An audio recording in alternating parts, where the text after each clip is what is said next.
You ready to go on the other side? Yes, please. Okay, Richard, you live yet? Yeah, I'm live. Okay, hold on. We're just going to go on the other side. There you go.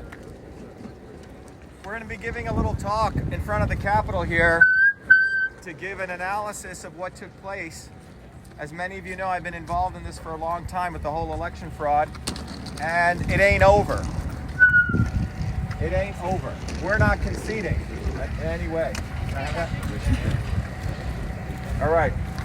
I don't need to press? All right, everyone gather around. We're in front of the Capitol. And it's January 7th, 2020. 2021, sorry. 2021, January 7th.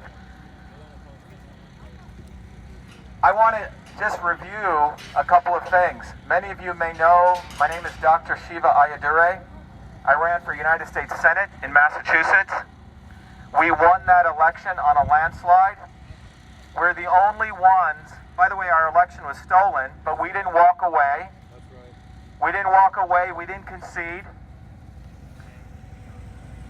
In that election, nearly 3,000 volunteers in Massachusetts, some of them who were here, came out on the ground.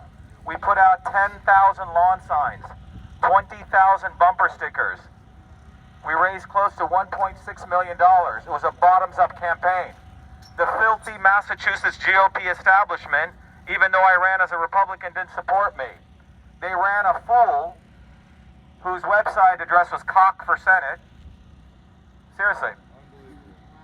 To run against me so I would not destroy Ed Markey, the Democrat. That's what happened in Massachusetts. If you didn't know that, you can go look it all up.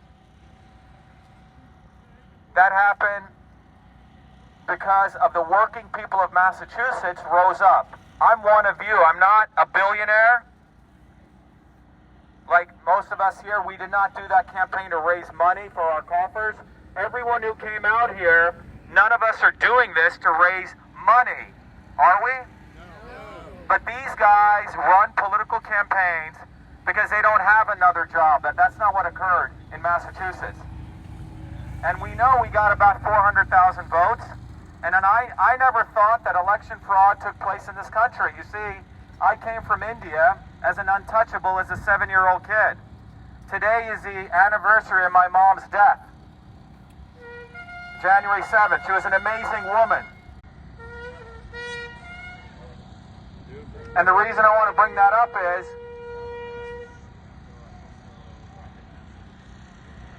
my mom was a very outspoken woman. She came from an environment in India where we were considered untouchables. And the reason we came here was that this country offered truly rule of law and one person, one vote. Do you remember that? One person, one vote.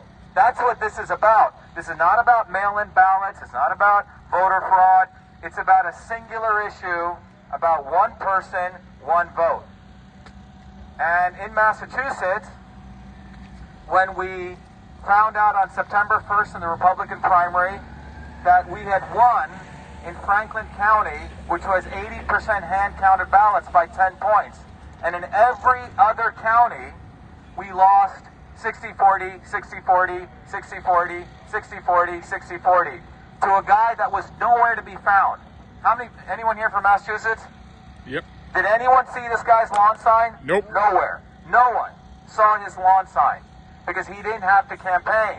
Because in America, we no longer have elections, we have selections. We do not have elections, we have selections.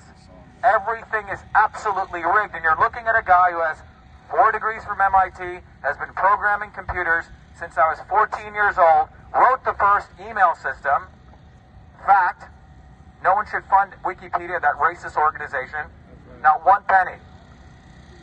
In 1978, I wrote all the code, named it email, and I have the first U.S. copyright. I didn't create electronic messaging, but I created email the system. So I've been programming, and I know software, and I know science and engineering.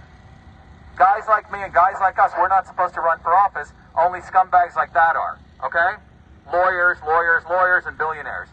They didn't expect us to run. They didn't expect us to get all those votes. But in Massachusetts, it was amazing. We win in the hand-counted county. and we lose in every machine-counted county. 60-40, 60-40, 60-40. Okay? So on September 1st, most people would have conceded. I didn't. We had our huge election party. I said, we're not conceding in third world Massachusetts. I'm glad we have the Second Amendment. The Second Amendment. It's extremely important we have that amendment. So, that began my journey to start using all the skills I learned from mathematics to pattern analysis to computing, etc., because I never conceded my election. I wanted to find out what actually happened, because I know we won. It was absolutely clear we won. No one's ever going to convince me about that. By September 9th, I came to understand how the voting systems in the United States work. In these voting systems, in all of them, is a feature, a documented feature called a weighted race algorithm. How many people knew that? Some of you did, but it's in 2002, in the Diebold Voting Systems Manual. It's in there on page 2-126. Weighted race. Weighted race algorithm. And that weighted race algorithm, let's say I got 1,000 votes, Richard got 1,000 votes, it allows you as a feature to multiply his votes by, let's say, 2, and multiply my votes by 0.5. Okay? A weighted race feature, a documented feature. Okay, so who certifies these voting systems? The Secretaries of State. In every state, the Secretaries of State are supposed to review these voting systems, all the features, so they certified a voting system with a weighted race feature. Well, the Diebold voting system of 2002 is the grandfather of all voting systems. So the Dominion voting systems has that, the ENSS and Smartmatic, and the Dominion in the 2019 manual, it's also called a weighted race feature. Okay? So you have to ask why these people over here have not outlawed those features. Why have they not outlawed them? They benefit from them because every one of them in there knows about this and they benefit from them. Yeah, there may be one or two exceptions, but we're not going to give them that anymore. No more benefits of the doubt. We're not waiting and trusting the fucking plan. Exactly. There's no more trust the plan.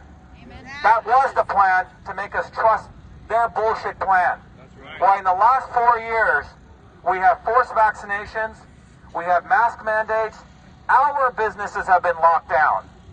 While 600 billionaires make $2.3 trillion. We trusted some bullshit plan. There was no plan. And I'm going to give you my analysis of it. It's a critical analysis. And I'm not here to hurt any feelings, but it's time that working people tell the truth. We're not here to follow a cult.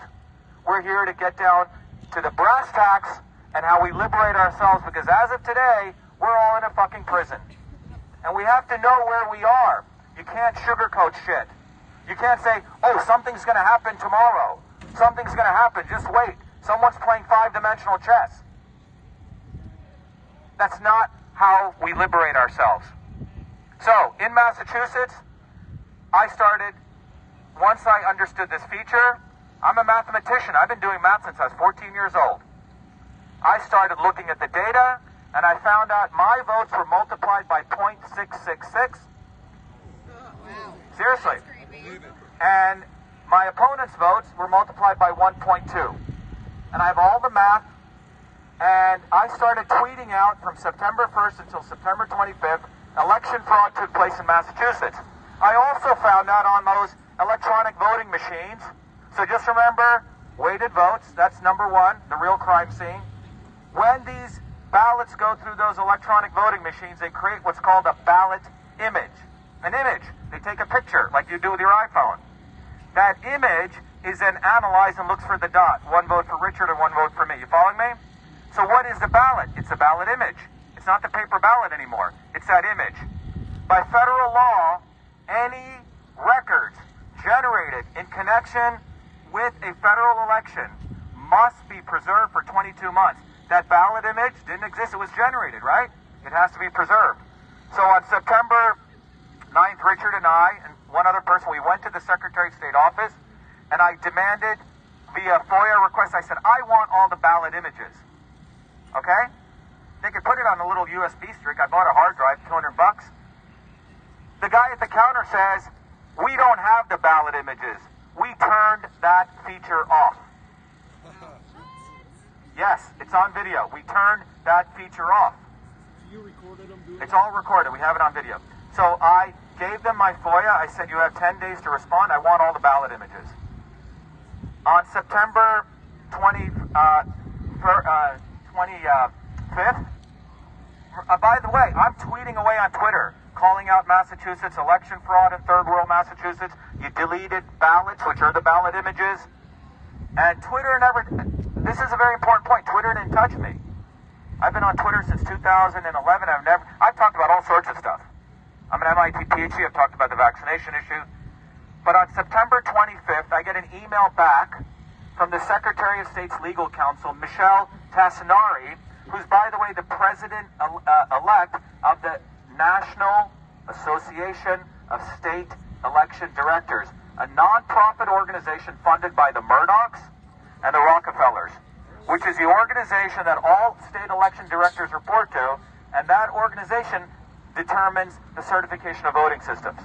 So Michelle Tassinari writes to me, she goes, we don't have to save ballot images according to Massachusetts law. I write back to her and say, show me the statute. What law are you talking about? Next she writes me, we save the paper, but we don't store the ballot images. I said, in my next email, I said, you have violated federal law. This entire election is null and void. Those 4 emails I tweet out. It's public information. Bam. I am banned from Twitter for 21 days. 21 days. I moved my campaign to a write-in campaign. We didn't concede. You following me on this? So why was I banned after nearly 10 years of never being banned for 21 days? Because I had brought out the fundamental, the real crime scene. The real crime scene of election fraud is they have these systems which have the weighted race feature, and the reason they delete the ballot images are evidence of the weighted race algorithms. You follow? Yes. So I tried to find lawyers. No one wanted to support me because Massachusetts is a freaking swamp of a swamp of a swamp. It is a sewer of the swamp that feeds Washington. Mitt Romney, Harvard, go look at all the scumbags. They all come out of Massachusetts. It's a training ground. It's the epicenter of the deep state. So I had to represent myself in federal court against 3 Harvard-trained lawyers. I took it on. I filled out the brief. I wrote it. And in that first lawsuit, I couldn't go after Twitter because they hadn't really done anything, but we found out in a news article, this is why I believe there's a God, in that news article, it was stated that the Secretary of State had contacted Twitter to shut me down. Now just think about that. This is a foundation of the First Amendment. The First Amendment was created so you could say whatever you wanted against the government. Political speech was the #1 speech that was protected. Political speech. So we found out the Secretary of State, apparently in this article, they said they had contacted Twitter because I was spreading election misinformation when I said the ballot images were destroyed. Absolute truth. So I said, wow, I'm going to file a First Amendment lawsuit because I know the election integrity stuff takes forever, and I can't sue Twitter. That's a Section 230. These guys are never going to do anything because they're in bed with Twitter, all these guys. So I said, I'm going to file a First Amendment lawsuit. And that lawsuit said 2 parts of the lawsuit. One is what's called a restraining order. I wanted the judge to demand that the Secretary of State would no longer call Twitter to shut me down. That's called a restraining order, just to teach you a little bit of legal stuff. The only way, judges do not like to issue restraining orders unless they know you're going to win the whole lawsuit, okay? So I go into court, 4-hour hearing. I had to do all this legal analysis, and I proved there's a legal thing called cat's paw liability that the state had induced Twitter to shut me down, and I win. We win. None of that was reported by the press. I wrote to Tucker Carlson, that scumbag, grifter, master grifter didn't do shit. And the reason we need to learn is that Tucker Carlsons are the real enemy, not just the Clintons and the Obamas, because they act like they're part of our side. One day he's against election fraud, then he's hounding Sidney Powell for evidence, then he's for election fraud. That's how he survives at Fox. He's an entertainer. He's a grifter. He didn't do anything. So we won. We won, and the judge told the opposing side, if you disagreed with Dr. Shiva, why didn't you simply go on Twitter? He goes, I'm 74 years old, but I still believe in the First Amendment. So we won, and he said more than likely, because remember, if you get a restraining order, you're going to win the whole thing. That's the first lawsuit, and that's still there. We have not lost. It has not been dismissed.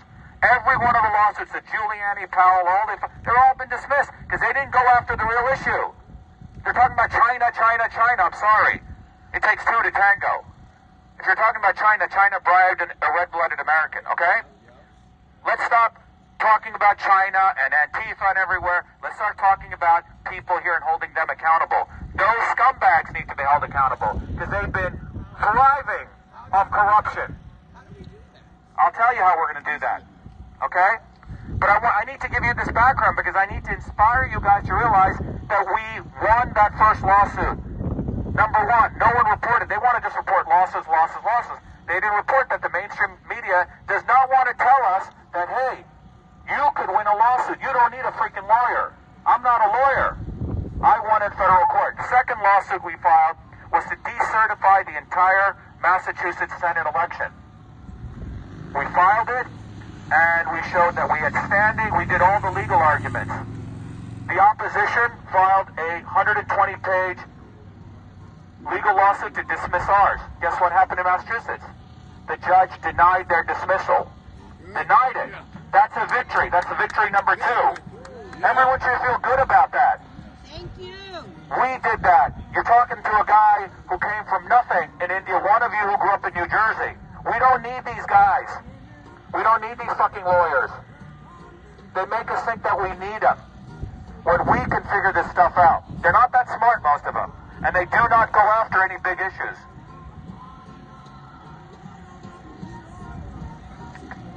So, what I'm trying to say is, I'm presenting to you here today, we have two victories in Massachusetts. Our lawsuits have not been denied because we went after the real issue. In the judge's order, he said, please tell me more about this one person, one vote. Okay? So that's what we did. Our lawsuits have not been dismissed. So that's what's been going on there. When I got into, so I already had a lot of info. So when I saw Michigan happen, you guys saw the analysis I did, which went viral on the internet. I did the Arizona hearings. That went viral. Then Mark Meadows calls me. Now remember, I've never gotten a call from anyone in the Trump team, no matter how much work we did on the ground. None of them supported us. But when my stuff went viral on the Michigan data, Mark Meadows calls me. And I said, Mark, what do you want? He goes, how can I help? I said, I need data. Because I can help prove this entire election. Because I'm a math guy. 4 degrees MIT, okay? You need to know a little math. Well, but that was on November 7th, which was a Saturday. Sunday, no data. Monday, I call him back up. Share with him information. Then I get a call from the RNC. So remember, Mark Meadows is here with the White House. The RNC is their own little racket. They call me. I said, I need data. Okay, we're going to get it to you. I gave them the list. That goes on, no data. Eric Trump reaches out to me on Twitter. And I said, Eric, I don't think people are really into really winning this. I said, I need data. He said, well, call their attorney at the Trump committee. A week goes by, which is a lot in this situation, right? I write back to Meadows. I said, Meadows, where's the data? Are you guys serious? Nothing. I called the Trump committee. That's a third group. They don't help. The Trump committee, the White House, and the RNC did shit. Meanwhile, we're all getting emails, give us money, give us money, give us money. You know those emails, right? They moved from voter fraud to election fraud, which is what Dr. Shiva was talking about. Because they were trying to, in retrospect, the reason they called me was our stuff was exploding. They needed to bring us in to their fake election fraud. They raised $300 million for all of you guys. These guys guys are into making fucking money. They're not into fighting anything. That's what I realized. I said, where's the data? They had it. Finally, one of Lynn Wood's guys gave me the data, which we used to Arizona and then in Georgia. Okay? Well, we did Arizona on our own. All of this, we didn't get paid a penny. Meanwhile, there's a lot of these election fraud little guys running around making money off this. So as time goes on, I started putting the pieces together. I said, what's really going on here? I had to step back. What is really going on? Because, you know, I fought against forced vaccinations. I'm a biological engineer considered one of the leading guys in the immune system in the world. I spoke at the National Science Foundation, and I said one size does not fit all. Not everyone should be getting vaccines. Then I see Trump here pushing vaccines all day. What the hell's he doing? I voted for you. What the hell's going on? Well, when you step back, starting about 10 or 20 years ago, the elites in this country, using technology, want to centralize everything. Remember that word, centralization. The founders of this country were about decentralization. They believed everything should go to the state, localities. They believed in decentralized government. Well, what they've been doing it for the last 20 years is to centralize three things. Centralize production, distribution of services and food. Centralize money. Centralize vote tabulation. Okay? Centralize, and I'll come back to that, but let's talk about the heart of it, centralizing digital currency. Not only do they want to centralize money, but to centralize digital currency. There's a reason that so-called Bitcoin's going up suddenly with all this shit going on. It's about making sure that all of us are truly slaves. Because once you centralize digital currency and everything's digital, guess what? You can track people and assign a social credit score, and you can shut you down if you don't fall in line. That's what this was all about. Centralization of digital currency. Digital currency.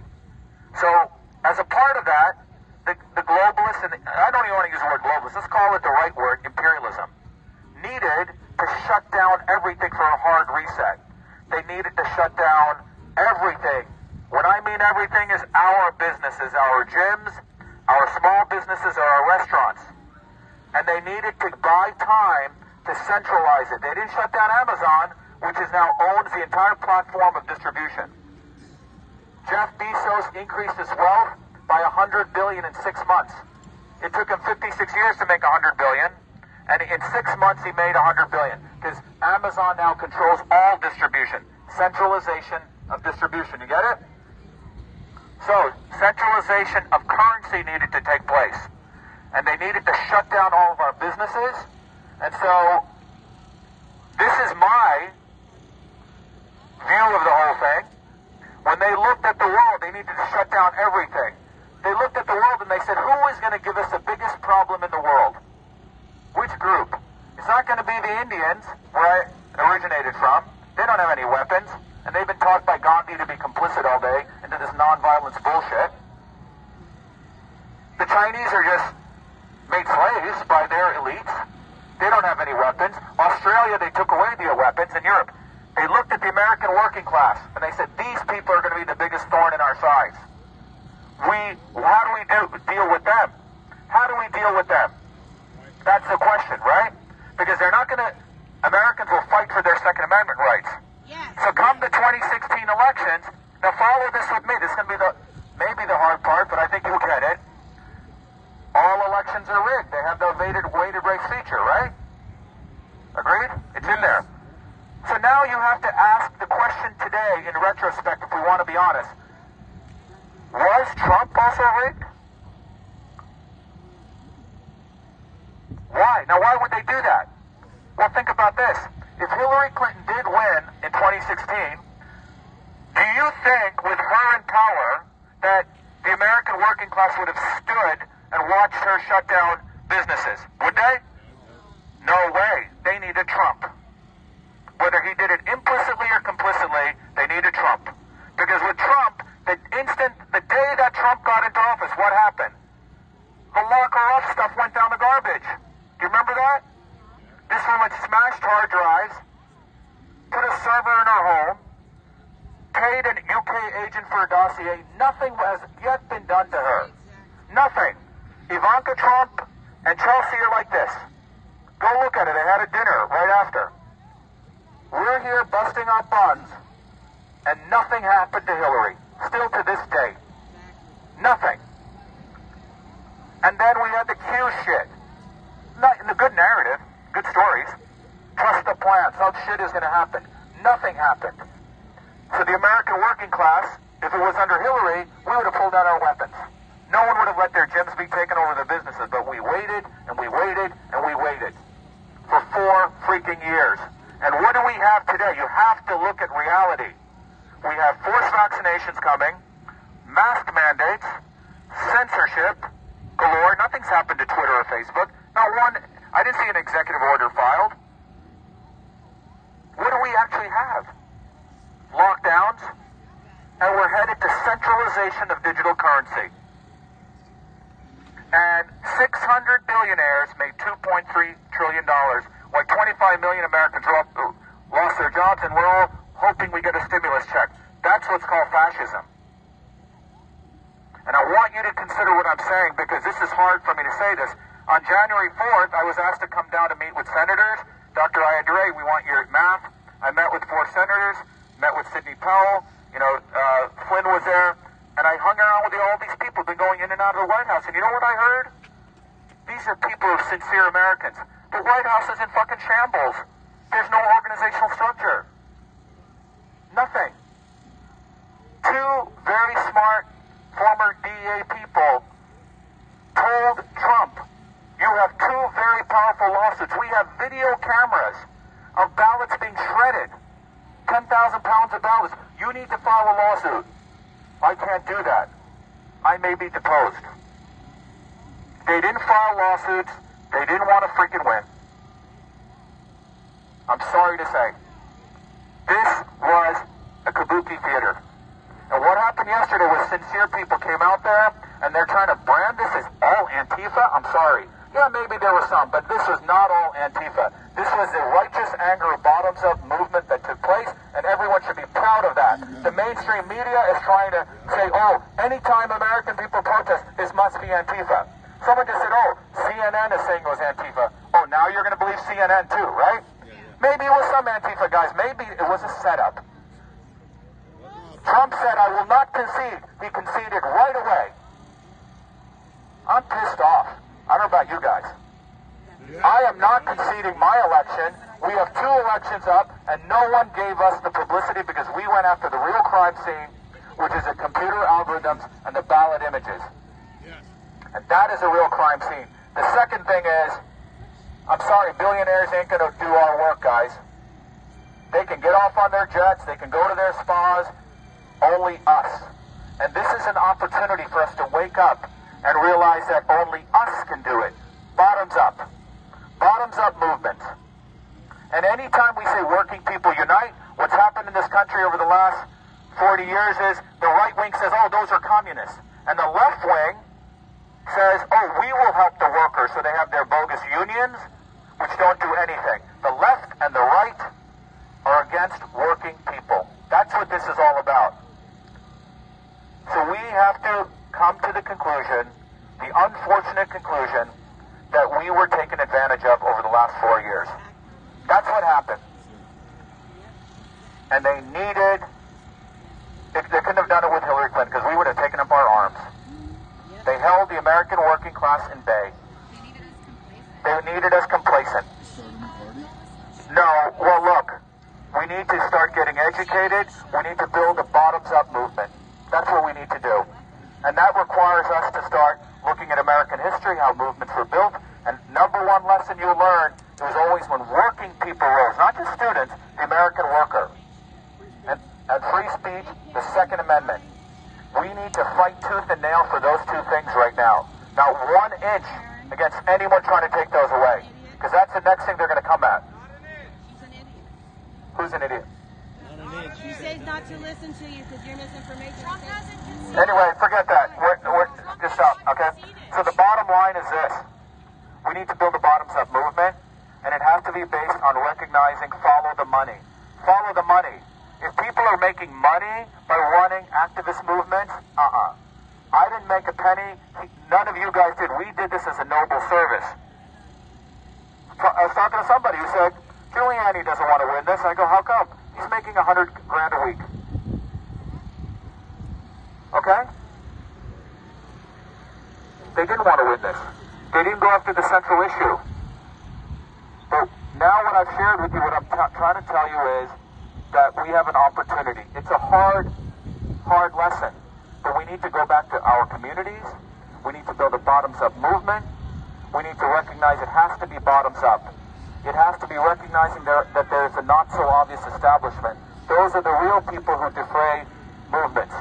Okay? It's not the obvious establishment. Look at what happened. Just watch the tweets. All of these people, the conservative Inc. Oh my God, that was horrible, law and order. Well, I didn't see them saying that when Hillary Clinton was let go. Watch what these people are saying. And then watch your instincts. Your instincts will always lead you right. We need to build a bottoms-up movement. That's the only way forward of working people. Not politicians, not people who are full-time career politicians or who are billionaires. I'm sorry. I don't care how well-meaning they are. They're not one of us. Who is organizing the billionaires? What's that? Who's organizing the billionaires? Who's organizing the billionaires? The billionaire people, yeah. I don't know who's organizing the billionaires. They're a swamp unto themselves. They don't need. They're self-organizing. Anyway, so what I wanted to give you this analysis because I've been in the heat of this day in and day out, doing all the research analysis. I know we help get the central issues out, but I have to tell you, at this point, it's up to us. We got to build a bottoms-up movement. Don't look outside. Don't look above. Look to ourselves and our local communities. And every Mondays, I started doing a training course I used to do where I want to teach people the principles of systems, the principles of how you build movements, and look at history. And the American history will teach you is the American working people, particularly women, during the late 1800s and 1900s, is why we had the huge growth in American wealth in the 1940s to 70. And ever since then, they want to stop us building independent movements. So when they try to brand this whole thing as Antifa, bullshit. That's a mind brainwash to tell never build a bottoms-up movement, because that's what really puts the fear of God in them. And we need to put the fear of God in them. Thank you. Thank you, Dr. Shiva. Thank you. This Monday class. Dr. Shiva, are you going to be joining the America First movement started by Nick Fuentes? I don't know enough about them. I think Nick Fuentes probably needs to get some education. Okay, there's a lot of people starting movements. There needs to be you can't go and build movements. If you want to be a plumber, you need to know some electricity. If you want to, some fluid mechanics. If you need to be an electrician, electricians go through training. We got a lot of these grifters out there who have no freaking training. They're just saying whatever comes to their mind. What about your training on Monday nights? People need to understand political history. They need to understand systems. They need to understand the interaction between truth, freedom, and health. These go back to systemic science issues. Freedom is it starts with freedom. Without freedom, you don't have the ability to do science where you get to truth, and without truth, you can't figure out what's right for your health, and without health, you don't have the opportunity you don't have the strength to fight for freedom. Truth, freedom, and health it's a scientific principle. So I urge Nick Fuentes to get educated, okay? Because he's going to mislead people. We need working people. You still have Monday night training, please tell us. We do. We have Monday night training, but I'm saying the friends of mine who are plumbers and electricians, they have more common sense than 99% of these people on social media. Okay, you gotta work for a living, and then go do politics as a service. Don't go doing politics as your lifetime business or being a talk show grifter. Okay, because you don't have the experience. I'm sorry, you just don't. Michelle Malkin backs it. And I heard you mention my issue is all of these people, none of them have looked at what occurred in Massachusetts. I didn't hear from them. They're just typists. They're keyboard guys. Okay? We need people who actually work for a living. How many people have a small business here, run something? Okay? There you go. Because if you work for a living, man, you got to do this thing to take care of customers. You understand reality. If you're just writing stuff all day on a computer, doing social media, I'm sorry, you don't really understand reality. You know what's interesting, when you take the climate change issue, you talk to a plumber, you talk to a surgeon, they all say this is bullshit. The people who don't get climate change are the vulnerable, educated elites. Some guy who learned some political science or some stuff. They still think CO2 is a pollutant. But anyone who has gut instincts, who has to deal with nature, huh? Cut this. What's that, Richard? Oh, do you want me to cut the line? No, that's okay. So my point is, this is an opportunity for us to get serious about change versus just talking people talk. And you saw what happened. You had Mike Cernovich, Jack Posobiec, all these people who were big talkers. Oh my God, this Mike Cernovich, this is worse than 9/11. What are you talking about? Yeah, ridiculous. Yeah, they all fell into line. Oh, look at what Obama said. Look at what all these grifters said. They're all on the same side. We cannot trust people who don't work for a living. Period. If you don't work for a living, huh? I'm a painter. He's a painter, okay? I'm an engineer. I'm a roofer. We actually have to deal with reality, okay? I don't know what Nick has, what job he does, okay? That's what I'm, nice guy, probably, but we need people who actually work. We need working people coming into movements. We need working people getting political, not political people working to make money off of it. Thank you for answering my question. What? Thank you for answering Thank you. my I mean, question. don't take it the wrong way. Oh, no, I But like we that. need to get working people involved. Yeah. Richard, thank you. Thank you, everyone. Thank you. Bye-bye. Training on Monday night. People join online.